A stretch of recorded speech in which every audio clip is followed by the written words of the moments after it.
हम लोगों ने कई बार नोटिस किया है या कई बार अपने जीवन काल में लोग अनुभव भी किए हैं कि जब भी इंसान सक्सेस की बुनियादी पर चढ़ रहा होता है, उस वक्त कुछ लोग उनसे ईर्ष्या करने लग जाते हैं। साधारण सा भाषा में कहा जाए तो उनसे जलन करने लग जाते हैं और इतनी दूर तक उनसे जलन और नफरत करते हैं कि उनकी सक्सेस को बर्दाश्त नहीं कर पाते हैं, तो उनको गिराने के भरपूर प्रयास करते हैं। और ये लोग कोई दूसरे नहीं होते हैं, कोई दूर के नहीं होते हैं, ये लोग उनके अपने होते हैं, ये लोग उनके सगे संबंधी होते हैं। आज हम लोग इसी विषय पर चर्चा करेंगे और एक छोटी सी कहानी है डॉक्टर कलाम साहब का। डॉक्टर APJ अब्दुल कलाम साहब का जो एक पड़ाव आता है, एक समय आता है जब वो सक्सेस की कामयाबी को छू रहा होते हैं, उसी समय उनके कुछ सहयोगी जो उनके अपने होते हैं, कुछ लोग जो अपने होते हैं, उनको गिराने के भरपूर प्रयास करते हैं। डॉक्टर कलाम इस चीज़ को भली भांति समझ जाते हैं, लेकिन उनको जवाब देना उचित नहीं समझते हैं और अपने मिशन पर पुरजोर तरीके से लग जाते हैं और ठान लेते हैं कि मुझे अपनी सक्सेस से, यानी कि अपनी कामयाबी से इनको जवाब देना है। अपने इसके अलावा कोई प्रतिक्रिया इनको देना मतलब उचित नहीं समझते हैं। आइए हम लोग इस कहानी के माध्यम से इनको समझने का प्रयास करते हैं। अगला कुछ समय आप हमारे इस एपिसोड में बने रहें और आप समझ पाएंगे कि कोई कामयाब इंसान को अपने लोग किस प्रकार से गिराने की कोशिश करते हैं और उनसे कैसे कोई पार पा सकता है, कैसे उनसे अपनी सक्सेस को कंटिन्यू करके उनको जॉब दे सकते हैं। आइए इस कहानी के माध्यम से समझने का प्रयास करते हैं। नमस्कार, आदाब, सत श्री अकाल। मैं अविनाश कुमार और हाजिर ऑफिस से एक बार एक सच्ची घटना को लेकर के। दोस्तों, दरअसल बात ऐसा होता है कि डॉक्टर कलाम साहब मिसाइल का एक प्रोग्राम चल रहा होता है, IGMBP, यानी कि integrated guided missile development programme. इसके मुखिया के तौर पर डॉक्टर कलाम साहब होते हैं, यानी कि इसका मुख्य जो इसका अग्रणी जो है ये डॉक्टर कलाम साहब करते हैं। इनके कुछ सहयोगी भी होते हैं उसमें, लेकिन इसका मुख्य जो रोल होता है इसमें ये डॉक्टर कलाम साहब का होता है।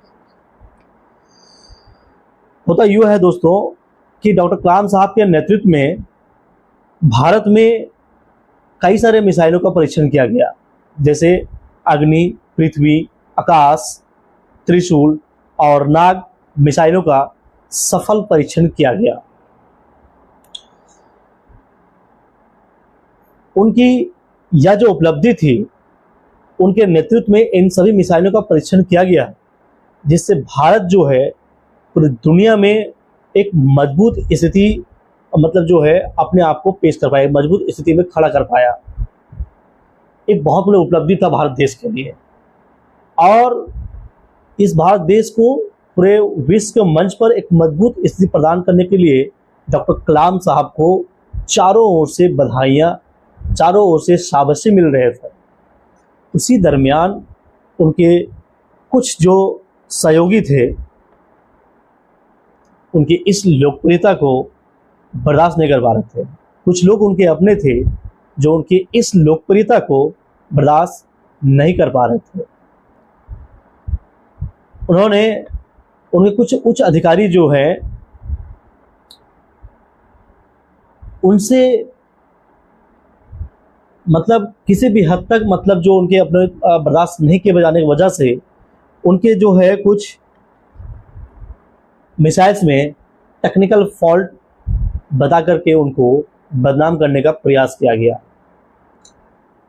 उनको लगा कि एक साधारण से घर का परिवार का जो बच्चा है, एक साधारण तमिल मुस्लिम घर का जो बच्चा है डॉक्टर APJ अब्दुल कलाम, वो इतने बड़े कामयाबी कैसे पा सकता है। उनसे कुछ सहयोगी जो थे उनसे ये चीज़ हजम नहीं हो रहा था, तो वो जो है इनके मिशन में कुछ टेक्निकल फॉल्ट बता करके इनको बदनाम करने का प्रयास करते हैं।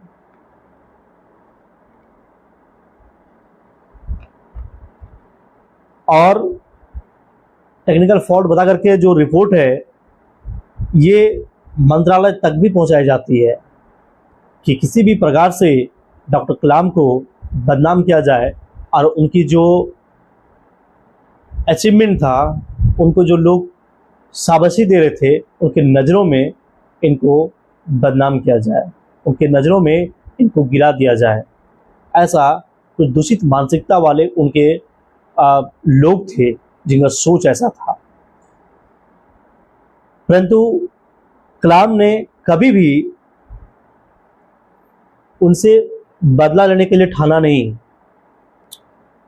और ना कभी उन पर किसी प्रकार का आरोप लगाए। दोस्तों, ये एक महान जो शख्सियत होते हैं उनका पहचान होता है कि कभी बदल के उन पर किसी भी प्रकार से आरोप नहीं लगाने का प्रयास करते हैं। हाँ, अपने जो मिशन होता है उसमें उनको भरपूर विश्वास होता है। डॉक्टर कलाम साहब को अपने मिशन पर भरपूर जो है विश्वास होता है, इसीलिए उन्होंने उनको कुछ नहीं बोल करके अपने काम को बोलने दिया, अपने मिशन को बोलने दिया इन्होंने। और जब मिशन उनका सफल होता है, यानी सभी मिसाइलों का परीक्षण सफल पूर्वक हो जाता है और देश में उत्सव मनाया जाता है, देश में गर्व से लोग सेलिब्रेट करते हैं, गर्व से वो सेलिब्रेशन करते हैं, देश में एक बहुत बड़ी उपलब्धि हासिल कर लेते हैं। और यही वजह है कि उनको मिसाइल मैन का एक टैग भी दिया जाता है। डॉक्टर कलाम साहब को इस वजह से एक मिसाइल मैन का टैग भी दिया जाता है। अब उनके जो सहयोगी थे उनको और जो है जलन मतलब उत्पन्न होने लगता है, लेकिन चाह करके भी वो कुछ नहीं कर पाते हैं और अंततः अपने आप को हार स्वीकार करके वो उस राख में इतना जल चुके होते हैं कि उनकी सारी रास्ता बंद हो जाती है जलन की, और फिर जो है कलाम साहब के सामने वो सरेंडर कर जाते हैं, उनके सामने नतमस्तक होते हैं, उनके सामने झुकने पर मजबूर होते हैं, क्योंकि कलाम साहब ने उनकी मनसा को समझ करके उनको बिना प्रतिक्रिया दिए अपने मिशन में लगे रहे। उनको अपने मिशन पर पूरा यकीन था, पूरा भरोसा था कि मुझे कामयाबी जरूर मिलेगी। दोस्तों,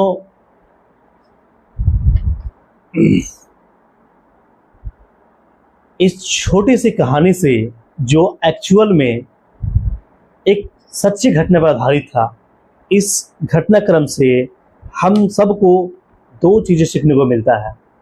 पहला सम्मान, जो आपको चाहने वाले हैं, जो आपके प्रति सकारात्मक नज़रिया रखते हैं, वो हमेशा सम्मान की भाव से आपको देखेंगे, सम्मान केवल और केवल सम्मान देने का काम करेंगे। वही आपसे जो जलने वाले होते हैं, जो आपसे ईर्ष्या करने वाले होते हैं, वो आपको ईर्ष्या ही दे सकते हैं, आपको नीचे गिराने का भरपूर प्रयास करेंगे, लेकिन आप अपने मिशन में जब अड़िग रहेंगे तो उनके जो मंसूबा होता है, नकारात्मक मंसूबा होता है, वो फेल हो जाता है। और अंततः जिस प्रकार से कलाम साहब के सामने सरेंडर करने पर मजबूर हुए उनके अपने जो लोग थे इसलिए करने वाले, उस प्रकार से ही हर एक कामयाब व्यक्ति का जो जलन वाले व्यक्ति होते हैं वो भी उनके कदमों में अंततः झुकने पर मजबूर होते हैं। तो यहाँ दो चीज़ें हमको मिलता है, पहला सम्मान और फिर ईर्ष्या। तो कामयाबी ये दोनों चीज़ साथ में लेके आते हैं, इसलिए कभी भी हमें अपने ईर्ष्या करने वालों से घबराना नहीं है, डरना नहीं है, और ना उनके वजह से अपने आप को चिंतित में डालना है, चिंतित नहीं होना है। हाँ, अपने मिशन को लेकर के चिंतन जरूर करना है, मिशन को सफल बनाने के लिए अपना वो हर कदम जो है उस ओर बढ़ाना चाहिए जिस ओर आपको सफलता मिले। तो दोस्तों, आज की कहानी में हम बस इतना ही कह सकते हैं और इतना ही समझ सकते हैं कि कामयाबी जो है दो चीज़ साथ लेकर के आता है, स्त्रीय और सम्मान। तो दोनों को हमें कैसे हल करना है, कैसे हमें लेना है, ये हम लोगों ने अभी इस कहानी के माध्यम से देख रहे थे। और शायद आप में से काफ़ी लोग चीज़ों को समझ चुके हैं और आप अगली बार से ये कॉन्फिडेंट रहेंगे अपनी चीज़ों को लेकर के कि कितनों भी आपके जलने वाले होंगे, आपको कुछ नहीं बिगाड़ सकते जब तक आप अडिग रहेंगे अपने मिशन में। तो दोस्तों, फिलहाल के लिए धन्यवाद और उम्मीद करते हैं इस कहानी से आपको कुछ ज़रूर सीख मिली होगी। अगर आपको कहानी अच्छा लगा होगा, वीडियो पसंद आया होगा, तो हमारे चैनल को सब्सक्राइब ज़रूर करें और वीडियो को लाइक ज़रूर करें। धन्यवाद।